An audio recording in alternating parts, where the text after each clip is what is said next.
The Nazis called her the most dangerous of Allied spies, a woman with a wooden leg who outsmarted Hitler's best intelligence officers and built a resistance network that helped turn the tide of World War II.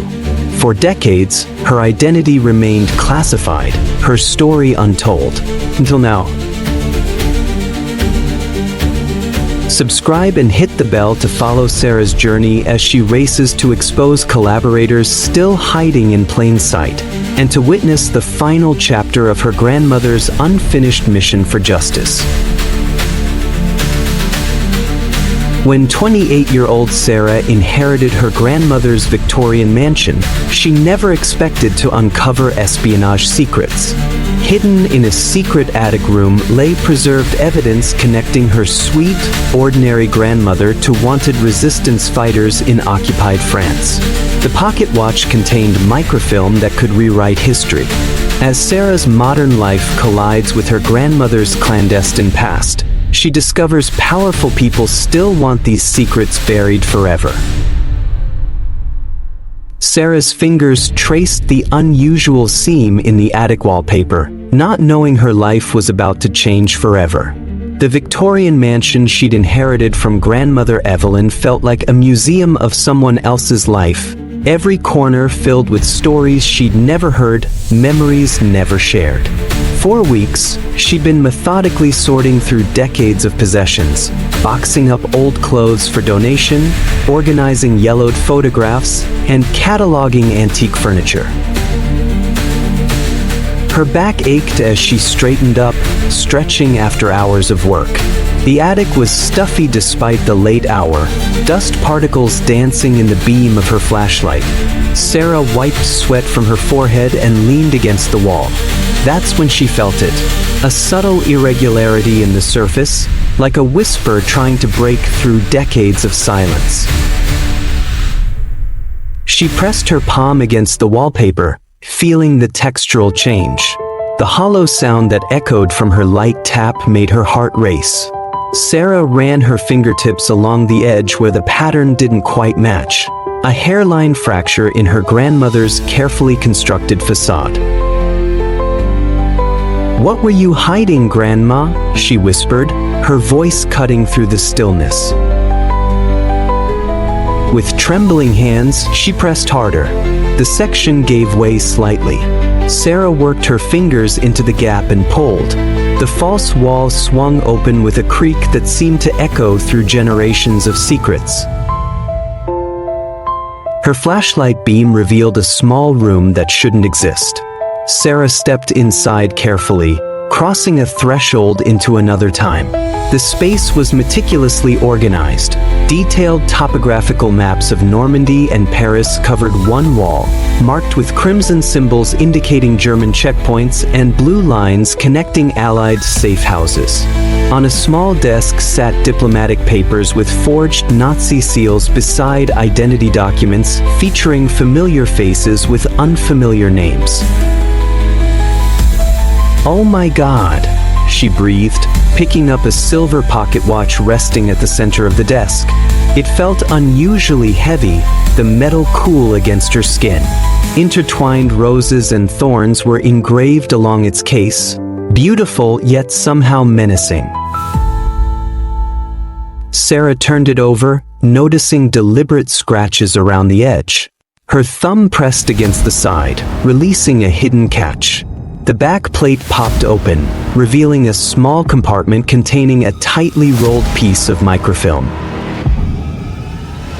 She hurried downstairs with the film clutched carefully in her hand. The projector in her grandmother's study was dusty but functional. Sarah threaded the delicate film through its mechanisms and switched it on. The beam projected images onto the blank wall, detailed German fortification blueprints, troop movement schedules, and munitions storage locations. These were high-level World War II intelligence materials. Sarah sat back, struggling to process the revelation. Her grandmother, the woman who baked apple pies and knitted sweaters, had hidden critical wartime intelligence for over 70 years. Returning to the hidden chamber, she noticed a photograph partially concealed beneath the maps. Sarah carefully extracted it. The image showed her grandmother, decades younger with fierce eyes and determined expression, standing beside a handsome man in French civilian clothes. His arm positioned protectively around her waist, both looking directly at the camera with unwavering resolve despite the dangerous times. The pocket watch was a sophisticated spy tool, designed to smuggle crucial intelligence that helped the Allies win the war. Beneath the watch lay a faded newspaper with a sketch that made Sarah's blood run cold. The crude drawing showed a woman with an unmistakable limp, her face obscured but her posture hauntingly familiar. "The Limping Lady strikes again," read the headline. "Gestapo offers 1 million franc reward." Sarah had always wondered why Grandma Evelyn walked with that slight hesitation in her step. The story about a childhood fall suddenly felt paper-thin against this new reality. Her hands shaking, Sarah spread the newspaper across the attic floor. The article described the Limping Lady as the most dangerous of all Allied spies, a woman who had organized resistance networks across occupied France despite having only one leg. The Nazis considered her capture a top priority, with Hitler himself reportedly placing her at the top of their wanted list. The image of her grandmother, who had baked cookies every Sunday and taught her to garden, superimposed over this mysterious operative left Sarah breathless. She grabbed her laptop, searching frantically for information. Historical accounts described Virginia Hall as an American woman who lost her leg in a hunting accident yet became an elite Allied spy in occupied territory. The parallels were undeniable.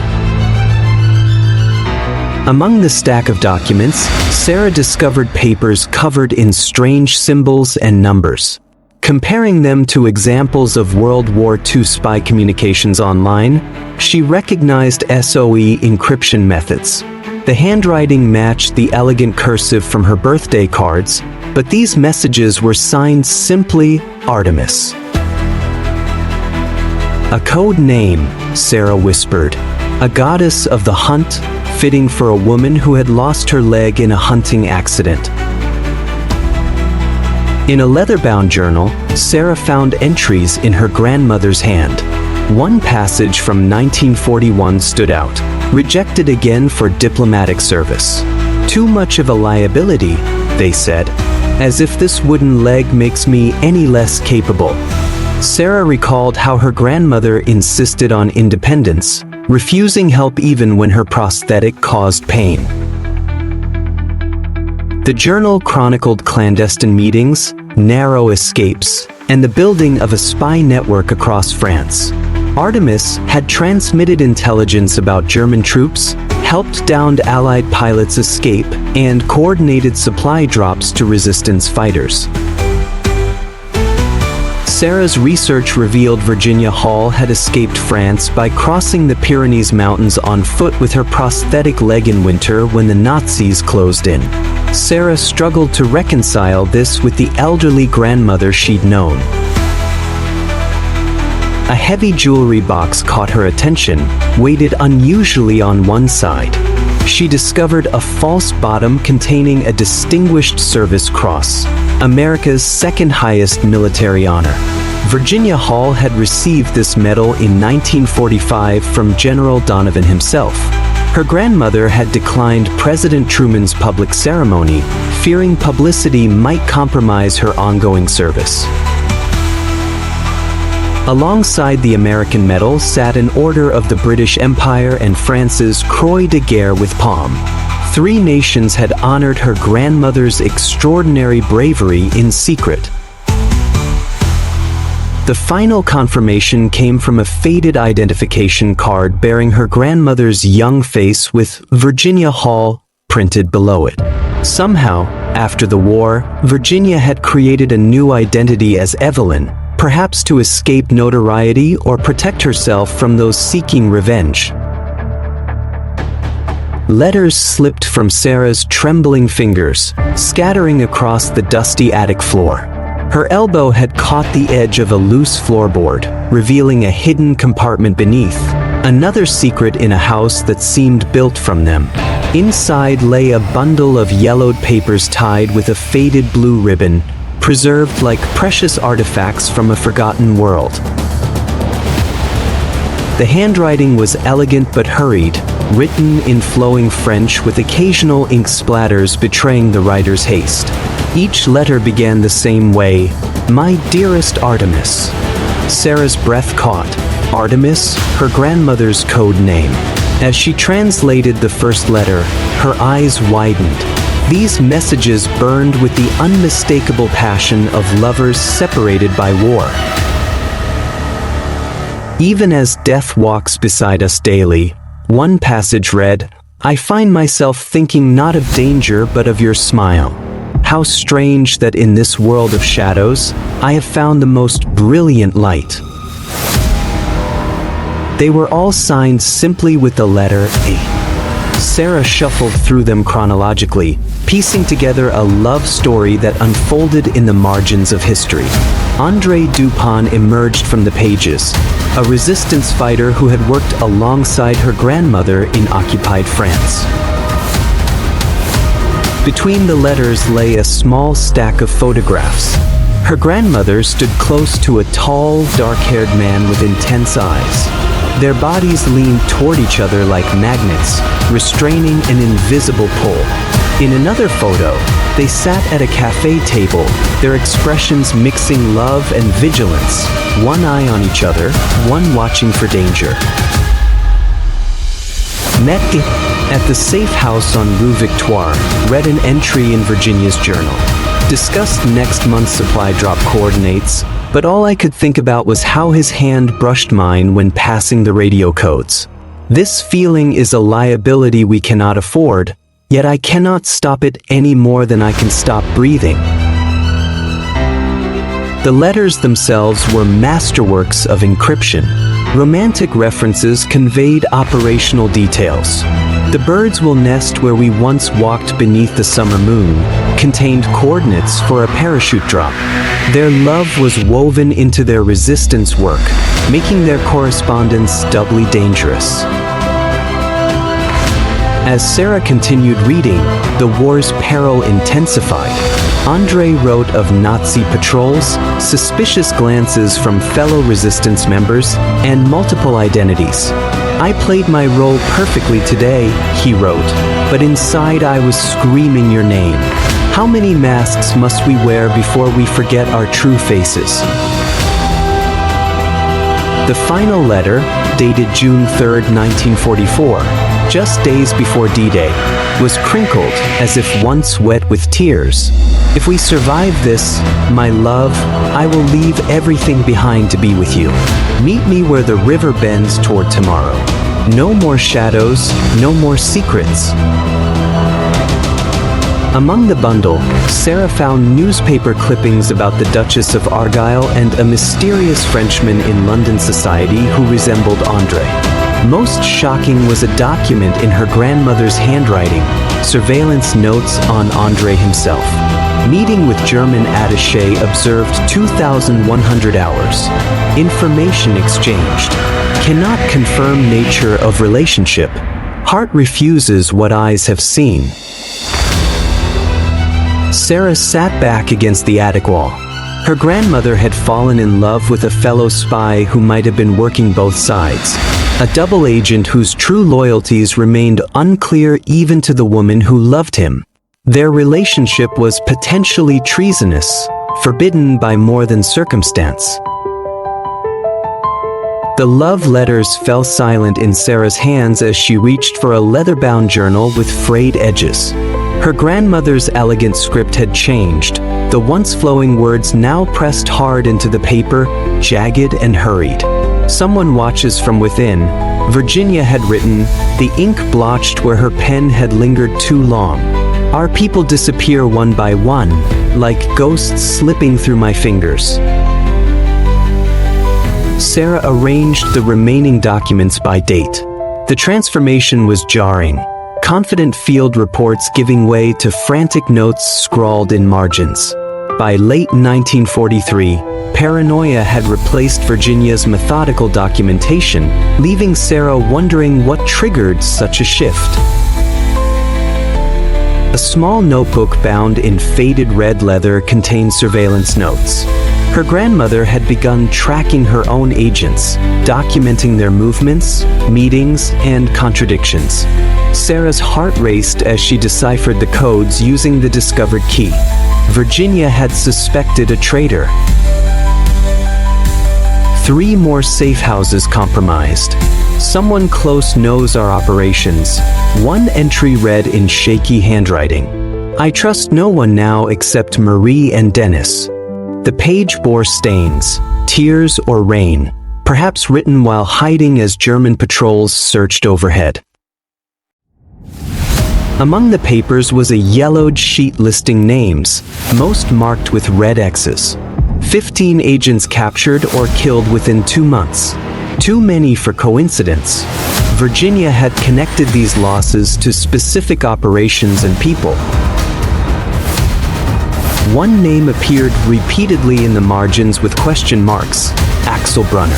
Virginia described him as too efficient, too lucky in his operations. While others met disaster, Axel escaped unscathed, his missions mysteriously successful despite increased German vigilance. Sarah found radio communication transcripts with Virginia's annotations highlighting how Axel extracted information about drop zones and meeting points. Notice pattern of questioning, Virginia wrote, always seeking specifics on times and locations he doesn't need. A newspaper clipping about the Marseille mousetrap made Sarah's blood run cold. The Villa de Bois safe house had been compromised, leading to 12 SOE operatives' capture. Virginia's analysis connected Axel's knowledge to the subsequent raid. The most damning evidence concerned the Dieppe operation. How did they know we were coming? Virginia had written, underlining the word 3 times. The failed raid resulted in significant Allied casualties. Her grandmother traced information leaks to Agent Axel, whose true identity was Robert Eilish, a double agent working for the Abwehr. Sarah discovered Axel had gained access through Dr. Jean Rusi. Given permission to collaborate on Atlantic Wall intelligence, Axel instead fed vital information to the Germans, crippling the SOE's operational capabilities. Sarah's fingers froze on a December 1943 entry. The handwriting was almost unrecognizable, cramped and urgent. The mousetrap has been set, Virginia wrote, but who is the cat and who is the mouse when the game master plays both sides? Meeting Axel tonight. If my suspicions are correct, I may not return. Then, nothing. A terrifying gap of several months followed. Sarah stared at the empty pages. Her grandmother had walked knowingly into a meeting with their betrayer, the man whose actions led to dozens of agents' capture and death. And yet, somehow Virginia had survived. Sarah's hands trembled as she unfolded a worn, creased map of the Pyrenees Mountains. Blood-stained fingerprints marked a desperate route across the treacherous terrain, evidence of her grandmother's most harrowing escape. The map told a silent story of desperation that Sarah could barely comprehend.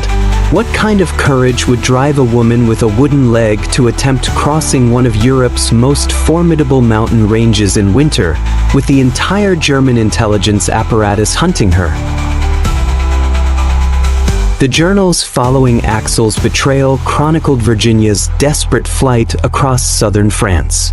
The Gestapo's net tightens. One entry read, 3 safe houses compromised in a week. I sleep no more than 2 hours at a time, always listening for approaching vehicles. Each hiding place lasted mere days before Virginia sensed danger and fled again, abandoning possessions to move faster through a landscape turned hostile. Sarah discovered a crude medical log among Virginia's papers. Her stomach clenched reading her grandmother's clinical documentation of her physical deterioration. Stump severely inflamed. Drainage purulent. Fever 102 degrees. Must continue regardless. Between these notes lay pencil sketches of makeshift bandaging techniques and modifications to her prosthetic. The mountain crossing entries revealed Virginia's transformation. Her handwriting, once precise, became erratic, words occasionally trailing off like footprints in snow. "Cuthbert is being tiresome," she had written, referring to her prosthetic leg with gallows humor. "Each step feels like walking on broken glass. The prosthetic has worn through skin. Radio reports indicate search parties less than 3 kilometers behind." Among the papers, a small cloth bag contained preserved blood-stained bandages, physical evidence of each agonizing step across frozen terrain. Virginia's determination burned through her words. "Pain is temporary. Capture means death for everyone whose names I carry in my memory." The mountain crossing marked only a chapter in Virginia's ordeal.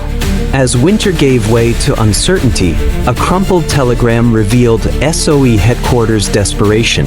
"Agent Artemis crossing Sector 7. Extreme urgency. Meet South Pass. High value package."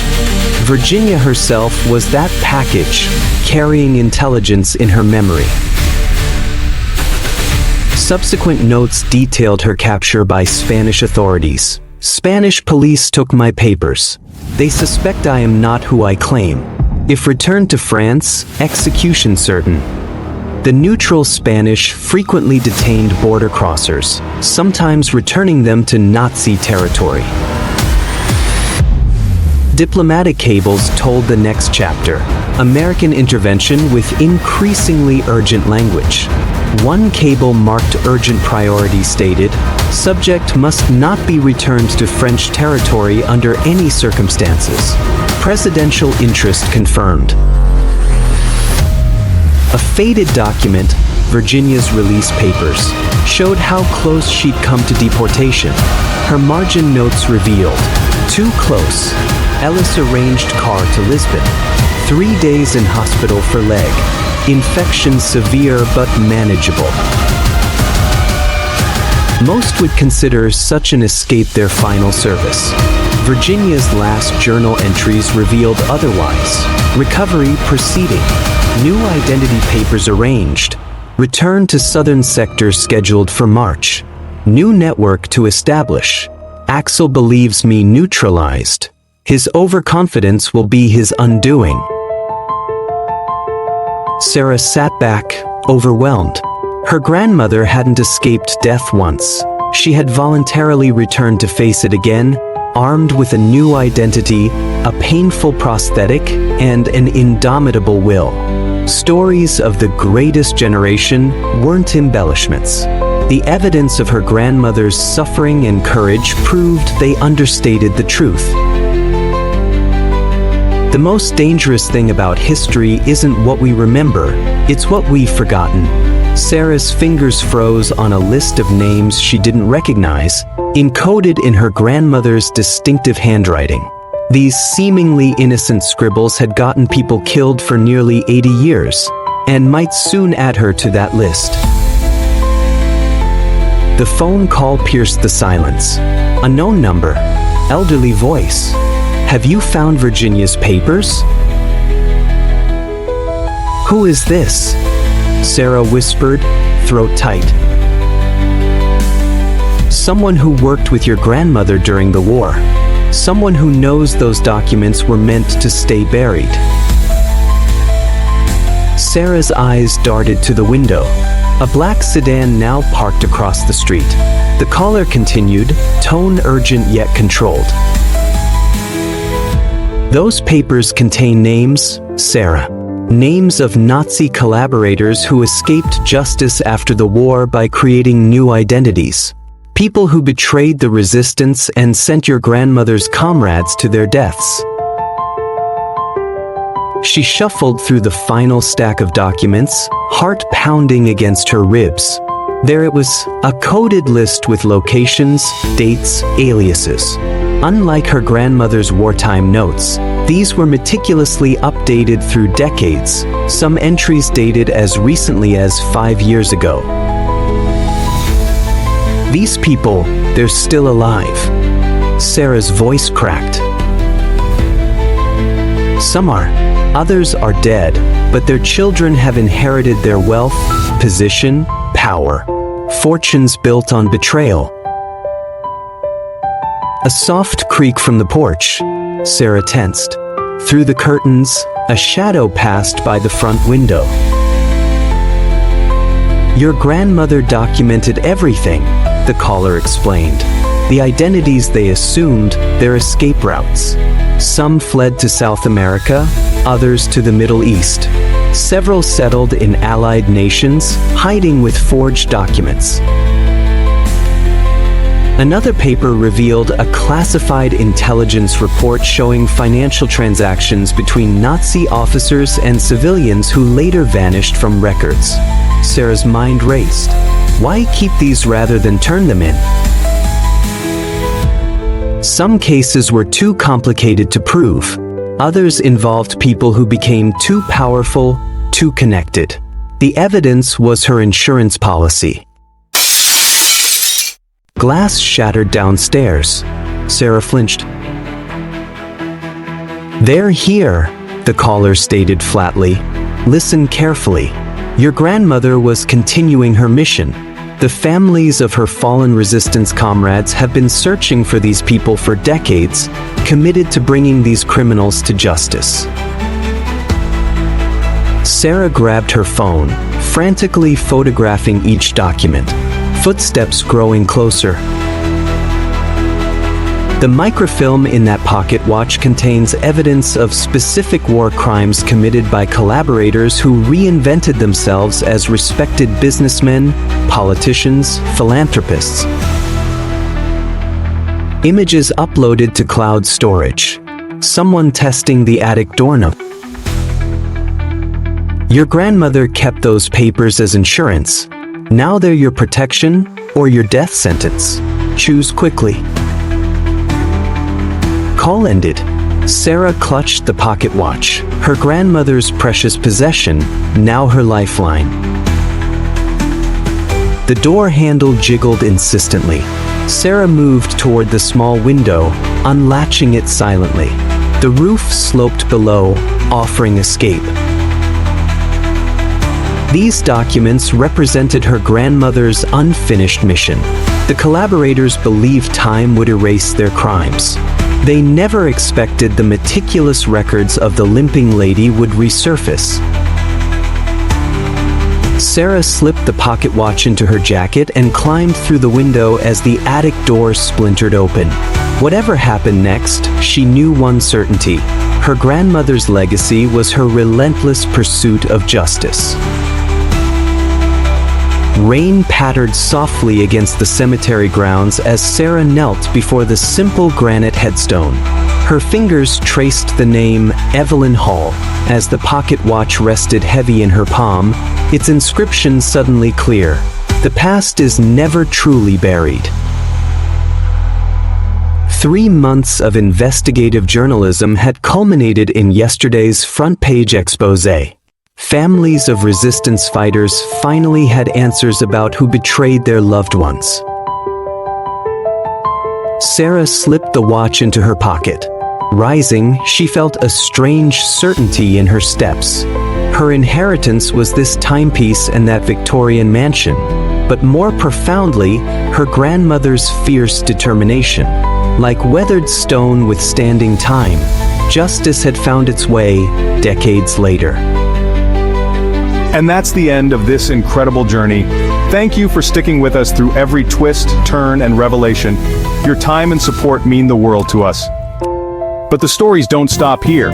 If you love thrilling, suspenseful, and captivating tales, make sure to subscribe and hit that notification bell so you never miss the next gripping story. Got thoughts on this story? Drop a comment below. We'd love to hear what you think. Until next time, stay curious, stay intrigued, and we'll see you in the next one. Subscribe now and get ready for the next unforgettable story.